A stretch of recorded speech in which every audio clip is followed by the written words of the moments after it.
বাংলাদেশের সরকার এমনই মেরুদণ্ডহীন এবং এবং মানে জাতীয় দায়িত্ব বোধহীন যে তারা একটা জ্বালানি নীতি প্রণয়নের জন্য বাংলাদেশের মানুষজনের উপরে ভরসা করে না। এবং গ্যাস নিয়ে যতটা বিদ্যুৎ উৎপাদন হচ্ছে এখন, সেই বিদ্যুৎ আমরা পেতাম না। তখন এই তেল আমদানিটা আরো বেশ কয়েক গুণ বেশি থাকতো। তখন আমাদের সংকটটা কোথায় যেত? তার মানে যে সংকটটা তৈরি হচ্ছে সেই সংকটটা তো আকাশ থেকে পড়ে নাই, সেটা একটা নীতির কারণে হয়েছে।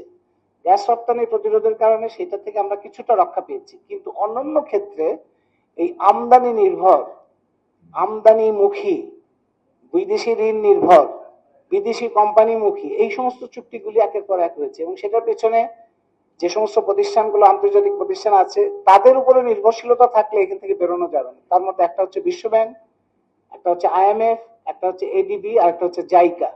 আপনারা জানেন যে এই যে বিদ্যুতের আমরা যে আমদানিমুখী কাঠামোর মধ্যে পড়েছি, এটা আকাশ থেকে পড়ে না, এটা একটা মহাপরিকল্পনার অধীনে হয়েছে।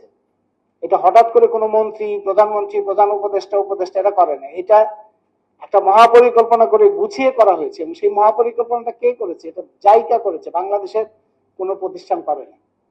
বাংলাদেশের সরকার এমনই মেরুদণ্ডহীন এবং এবং মানে জাতীয় দায়িত্ব বোধহীন যে তারা একটা জ্বালানি নীতি প্রণয়নের জন্য বাংলাদেশের মানুষজনের উপরে ভরসা করে না। কারণ তাদের দরকার বিদেশি কোম্পানিকে খুশি করা, বিদেশি পুঁজি, বহুজাতিক পুঁজিকে খুশি করা। জাইকা পরিকল্পনা করেছে 2010 সালে, এবং 2010 সালে দায় মুক্তি আইন হয়েছে।